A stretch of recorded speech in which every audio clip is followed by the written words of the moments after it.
it! Boyfriend at the time. So my boyfriend at the time got into some beef with some people. So my 16th birthday, my mom lets me rent a hotel room for my birthday. I invite Zelly, my friend, obviously you're gonna bleep these names, and my friend, I forgot she was there, by the way, because she went and sucked that guy's dick halfway through the fucking birthday party. Did she literally do that in the lobby? Yeah, no, she did in the laundry room. There's a bathroom right there, girl. No, you and me were hiding in the bathroom. Yeah, because that guy that shot himself. He was a heavy-set guy. He is a heavy-set guy. He was very tall. He ended up shooting himself a couple of years back.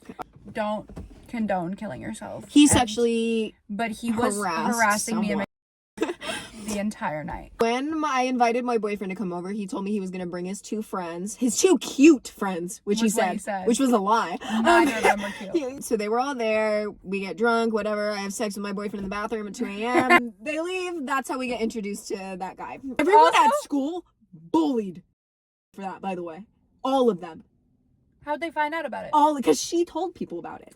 Well, and then everyone was calling her slut. The process of getting the alcohol was the funniest part to us. Told a little bit of everything, literally a little bit of everything. And she pulled up. She was a very sketchy dealer. She was aggressive. If you didn't text her back immediately after she texts you, you're not getting anything from her. No. She had a lot of rules. If you didn't text her back fast enough, you weren't getting anything.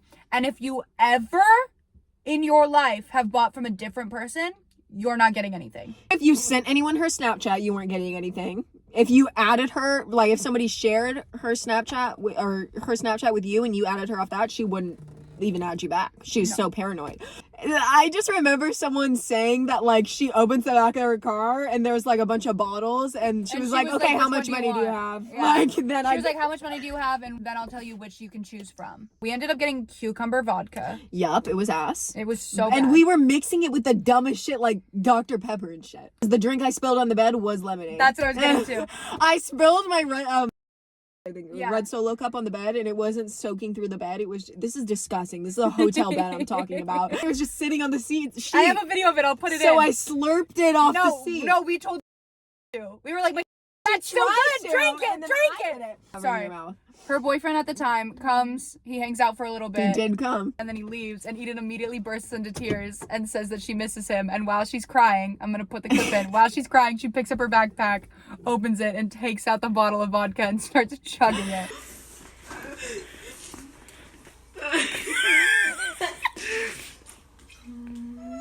He folded under zero pressure. I texted him, I missed him. He came back right away. He got back at like 2 a.m.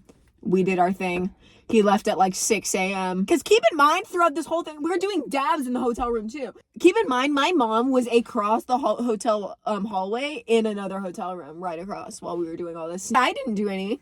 Yeah, but I would have. The one time I did, I didn't know that made you hallucinate. And the guy was like, he had like a Sprite bottle and he was like, here. Do you want to try it? And I was like, yeah. And I was chilling in his living room, sitting with him, trying to be hella chill, hella cool. I take a sip. I'm sitting there for 5 seconds. I instantly start tripping. And then I locked myself in his bathroom and I wouldn't get out. Anyway, back to the plot. That's how we got introduced to... Should we give him a fake name? Tyler. That's how we got introduced to Tyler. And so, Tyler and my ex-boyfriend, who we'll call Bobby. Should we tell Why were it? they beefing? Going to jail. No. Yes, it was after he went to jail. No, that wasn't why he was coming after us. It was because we were associated with him. Yeah. Bobby got arrested. Bobby got arrested for something. It involved a whole group of people, so Tyler thought that he had snitched on him or something. Also, a lot of rumors at this point that me specifically, I was the one that snitched. Even though we know who the girl is that snitched. And she's the one that started the rumors. And it was literally written on the police report. Then a girl that went to court sent me a picture of the statement in court, and it literally said the complete opposite. Me and Zelly are none the wiser, though. We did not know that Tyler was coming for us. We just knew that he had beef, right? And we knew that we were getting a lot of threats at the time. To the point where I brought this up a lot today. I have a lot of anxiety. I did not leave my house for probably an entire year. Luckily, this was during COVID. We're good now. Me and Zelly are chilling at a park with our group of friends, and all of a sudden, this girl, who shall not be named, Ashley comes running up the hill, talking about, oh my god, you guys, Tyler's down there waving a gun. And then she on her lonesome, blonde, 90 pounds, 4'11", goes running down the hill by herself to this guy. She says that, and every single man that was friends with us jumps up. Tyrell leading them. Yeah, Tyrell. I love that we keep saying Tyrell's name without believing it. We don't need to believe Tyrell. He's the GOAT. He's the GOAT. Anyway. We had just been in the woods taking fat dabs. I had taken the fattest dab of my life. I was so high. It was like a fever dream. She says that, I watch everyone run down, I immediately throw up. And Zelly, you guys, does not throw up. Me and Zelly have been friends for 15 years. Before I saw her throw up that day, I had never seen her throw up in our entire 15 years of friendship. And that's not even a lie. It was insane. I throw up so hard that my glasses flew off my face. And this is my favorite part of the story. Tyrell's running down, he stops, he picks up my glasses, he hands them to me, and he goes, "Get out." We all left. Turns out that the guy was screaming and raving. Tyrell literally went up to him and was pressing him when he had a gun and Tyrell had nothing. You know, Tyrell is a ride or die. Tyrell has saved us so many times. He is a ride or die. Everyone's running down there. Me and Eden are the only smart ones. We go and we hide, and who was convinced that she was a part of it. What was she scared of? We immediately found out, I don't know who ran up and told us. What should we call him, Anthony? Fuck him! But he told us, Tyrell already told us to get the fuck out. But then another one of the kids runs up and tells us, he's like, yo, he's here for you guys. You need to leave. We hid just around the corner because I kept telling Eden, I was like, we need to go further than this. If he comes even slightly up the hill, he's gonna see us. Yeah. And Eden was like, no, we can't just leave our friends down there by themselves. And I'm like, okay, fuck, you're right. Especially with Tyrell literally sitting there with his car door open like this. Tyrell's right there. Literally gun in his lap. Gun in his lap, and Tyrell is right there in his fucking car door. Yep. And then Zelly makes a little phone call to her papa. Says that he needs to come pick us up right now. I explained the whole situation. I'm like, Dad, if you don't come get me, I'm gonna get shot. And then he fucking was scolding us. Bro, we didn't do anything. I didn't ask for this. That. I'm sorry, you guys. I want to go into the next story. Yeah. Me and Zelly, me and Zelly and a friend. We need to make up a name for her because we keep bringing her up. Me, Zelly, and Amanda. Me, Zelly. Looks like a man. I hope she doesn't see this. She's gonna know we're talking a man. Me and Amanda, and we're sitting in the back seat. Zelly's sitting right here. And my sister is driving. And she's driving. We are going to Pizza Hut, our local Pizza Hut, to pick up Tyrell from work. Because he asked us for a ride, and we all love him and would die for him. So, we pull into the parking lot, we're waiting, he comes out, tells us it's gonna be a little bit, he has to go wipe down the tables, goes back inside, comes out with some random fucking girl. She needs help, she needs to get in the car, and we need to drive her home right now. At this point, we did not know that her stalker ex-boyfriend is about 3 feet away, standing there listening to the whole thing. So the girl gets in the car with us. Tyrell opens the back door first. She sits right next to me. We're sitting there. We're talking and chatting. She genuinely seemed like the sweetest soul on earth. Back door still open. Tyrell standing. Open your door. Tyrell standing right there. I'm sitting right here. And then her boyfriend walks up. Mm-hmm. Him and Tyrell. I'm sitting in the front seat, so I can't really see anything that's happening. He's telling the girl to get out of the car. She needs to get out of the car. He's going to take her home. And she was just looking at him. She wasn't saying anything. Tyrell was talking. She looked terrified. Tyrell was telling him to get the fuck out of her face, blah, blah, blah. The guy says, you really want to do this right now? Oh, Bars. Okay. Anyway, they're standing there. The door's still open for some fucking reason. They're both lurking. It's because her fucking ex-boyfriend was literally blocking the door and holding her so tightly. So Tyrell's like, you need to step the fuck back, get away from her. He pulls up his waistband, shows a gun. He says, do you really want to do this right now? And then that's when Tyrell's mom pulls up. right behind us. Hannah's tweaking because she used to work for that woman. Mm-hmm. And also, Hannah at this point was very innocent. Yeah, she didn't do anything. She didn't fuck with anything. She, in fact, gave us multiple lectures on the dangers of marijuana, and now she works at a dispo. So they start yelling at each other, Tyrell and the boy. And we don't know his name. You can quote Tyrell if you want. Oh, yeah. They were yelling so much that I don't even remember what they were saying. Neither. But Tyrell gets in this guy's face and goes, do it. Shoot me. Shoot me in front of my mom. I just remember hearing Tyrell keep saying, do it. Do it. Do it. When he said, shoot me in front of my mom, bro, jaws dropped. Everyone in the car, silent. Were you silent or were you silenced? No. That was the hardest line ever. The door closes as Tyrell's walking back to his mom's car. Hannah takes off immediately. We start driving this girl back to her house. When we pull up to this girl's condo. First of all, when we pull into the condos, I make a point to mention that, I've been here before. I smoked in this parking lot. Yup. We get to her house. We park the car. She's about to get out. And who do we see? Other than her boyfriend driving and parking right outside her car. So Hannah says, oh, are you sure you want to get out? You know, he's right there. And she said, just pull around to the other side of the building. So we pull around. She gets out. She goes into her house. He's still on the other side of the building. But when he sees Hannah's car drive past him, he starts following Hannah's car up the driveway of the condo. We're like right past him at this point. Stops his car in the middle of the road, opens his door, and is just standing in the driveway. He didn't notice us. Like, he didn't see us going around to the back. No, of the condo. he thought that she was still in the car. So when we drove back around to leave, he thought she was still in the car. And for a second, we thought he was going to keep following us, but then he stopped in the middle of the road and got out. When he got out, I deadass thought he was going to start shooting at the car. Same. I was so scared. I was terrified. I know, and I'm sad that we left that girl there. But she assured us that her parents were inside and that she wasn't about to just and we watched her walk in and get into her house before we made left. sure that she got in and locked the doors before we left. I feel like there was another story we were going to tell. Me too, but now I can't remember. Oh my god, I have one. So one time me and Zelly always used to hang out at school. We always used to hang out at the park by the school. We always used to hang out, period. We always used to hang out, but one of our major spots after school, when my school ended, because Zelly's school always got out before me or something, I don't know. It's because it was on Fridays, and my school was closed on Fridays. And this was before I switched schools. I was at a regular public school at this point. And my ex-boyfriend Bobby comes with a bottle of whiskey, and everyone's drinking, having a great time, you know? And then we just said, this is just a tiny little quick story, just a small one. This little story is just as fun as the next little story we're about to say. Me and Zelly call Hannah and tell her to come pick us up.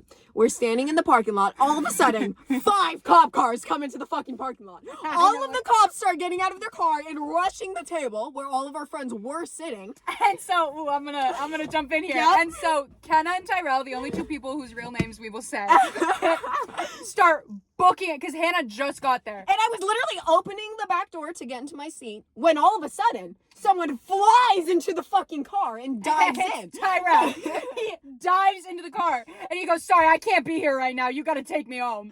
Kenna, literally, we're driving and Kenna runs over and opens the car door while we're driving. Who else got in?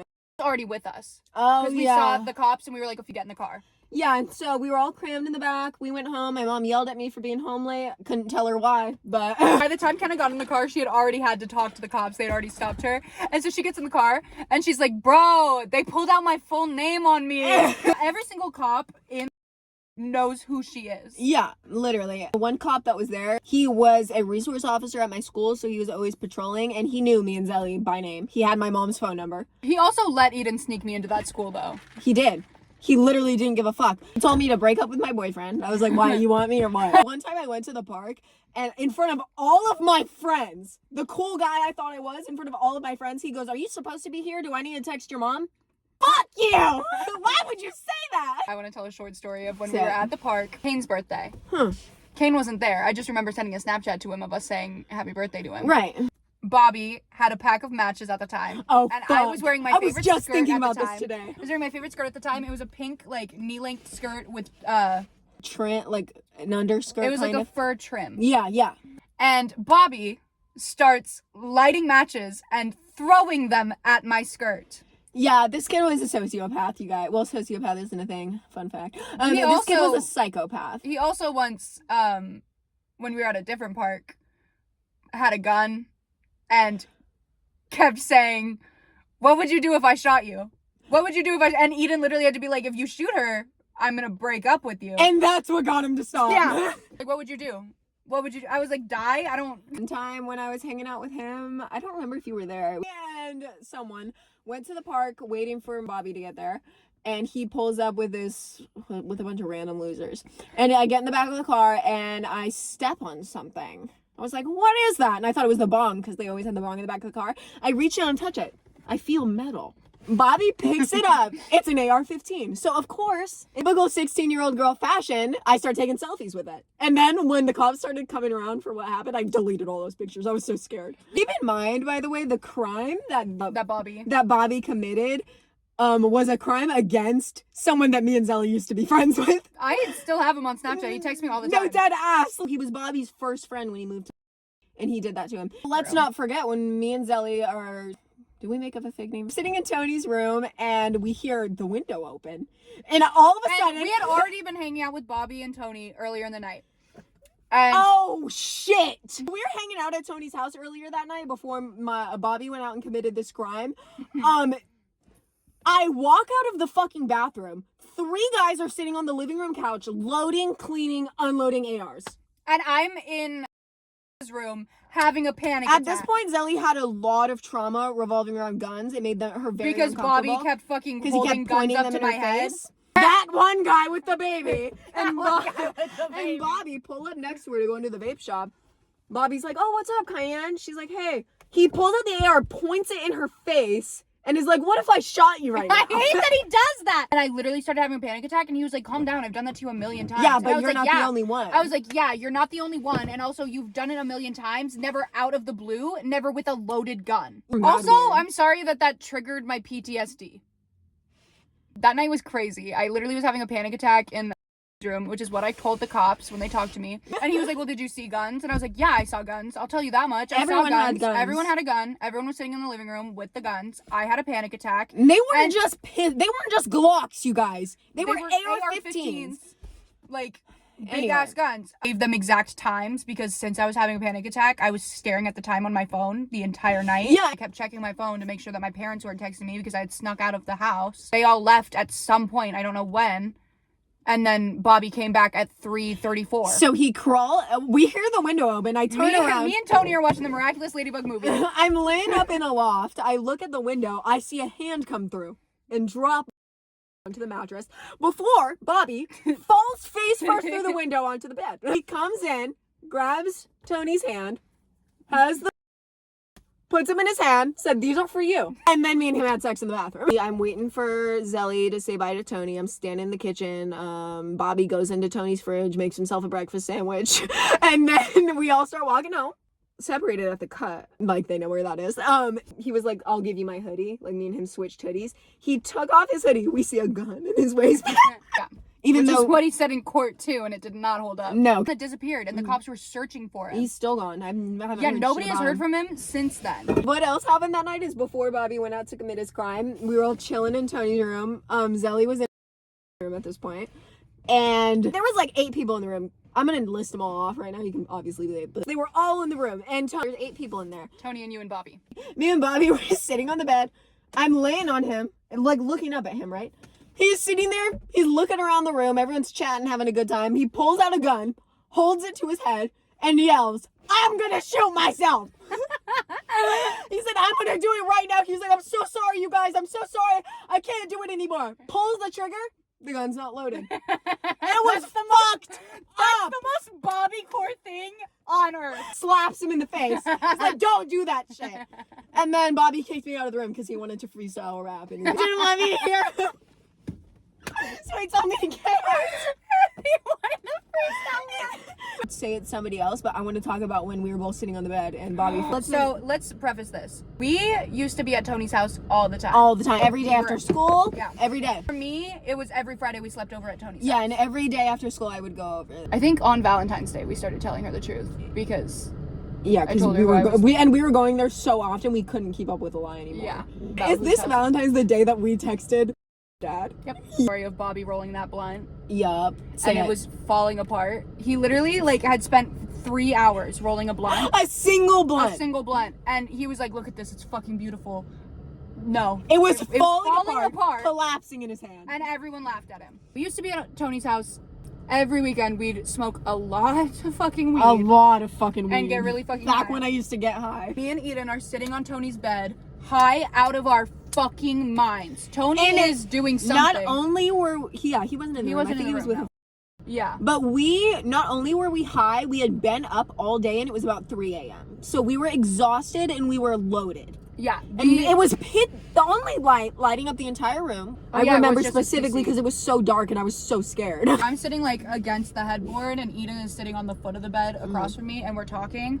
All of a sudden Bobby comes in. Let's just say David. David is passed out on the footstool. We would get there at 2 p.m. on Friday and he would be asleep. He would be asleep. Wake up at 3 a.m. and join the party. He'd be like, let's get it started. Why are you guys all fucking being boring? Because you've been asleep for 8 hours. We're sitting on the bed. All of a sudden, we see Bobby come in, and he fucking smacks the fuck out of him to wake him up. Forces him to sit in the other computer chair across from him. Me and Eden are the vibes were not it. We were scared. Are tense. Because Bobby we are whispering was to someone, each other, being like, "I'm way too high for this. What is going on?" Bobby was someone that would hurt you. He was not scared. Also, not by saying anything, but he made it very clear when he came in that no one was leaving that room. Yeah. Which I remember halfway through him talking to David, Tony tried coming in, but the door was locked. And the door was locked. And he wouldn't unlock Bobby literally was like, "Go away." Yeah. Like, bro, it's his room. And so he sits David down at the PC. David is very tired. It's 3 a.m. He had just gone to sleep. He'd only been asleep for an hour, so he's really groggy. He was having a hard time staying awake. And Bobby needed to have a very unimportant conversation with him. That he thought was very important. It basically had the vibe of like a mafia boss talking to one of his employees. So he pulls out a baggie of a controlled substance that we all know. And he puts it on the table, starts busting out 2 lines. And David is like, "No, I don't want to do that." And Bobby insists in a very aggressive way and lets David know that if he does not do the line, that he's not leaving the room. And then, upon further Pure rejection pressure of the idea, Bobby says, "Fine, there's a different way you can do it." He packs a bowl into the pipe, sprinkles a little bit of that powdered sugar on it, and lights it up. Forces David to smoke it. Keep in mind that Bobby and David were really good friends. One time I was at the Bull and Skate. This is when me and Bobby first started dating. And David was there and he came up to me and he told me, I'm pretty sure you were there too. David told me that I shouldn't be dating Bobby because he's a piece of shit. Standing out in the parking lot, smoking a cigarette. I don't know if you were out there with me. Yeah. This was right after, keep in mind, that David's sister had a seizure. So David goes outside because he's stressed, right? Bobby comes out, starts pressing David, getting in his face, yelling at him, talking about how he can't talk to me like that and he can't tell me what to do. And then he punches him in the face. Some random man, somebody's dad, comes over and starts yelling at Bobby and telling him to get away from him. He's like, "Get the fuck out of here, I'm gonna call the cops." And then Eden came and got into the car with me and Hannah, no shoes on. No, you never had shoes on. I never had shoes on when I was drugged out. One last story. This one's really quick, really to the point, but really funny. We're all, us and the fam, sitting at Lindale. We're having a great time. We're all chatting. We're sitting at the park hanging out. All of a sudden, this guy comes up. He comes up. He's like, do any of you guys know who Mike is? Do any of you know who Mike is? Mike, who is the tallest, toughest guy in the friend group, stands up and he's like, "No, I have no idea who that guy is. Like, who are you though?" And he was like, "Well, I just heard that guy's a bitch. I came here to fight him." This guy's scrawny, half Mike's size. And he's like, "I just heard he's a bitch. I came here to fight him." And Mike's like, "Oh, yeah? I'm actually him." And then he literally got in the guy's face and forced him to give him his entire ounce of weed, which was in a Ziploc bag. And then he proceeded to distribute it. He gave every single person a single nug. So. Yeah. And we miss Mike dearly. Anyway, thanks for hanging out with us and listening to our crazy stories. I'm sure we can do a video like this again sometime. Of course, we have so much more. Yeah. Like, comment, subscribe, do the things. And, bye!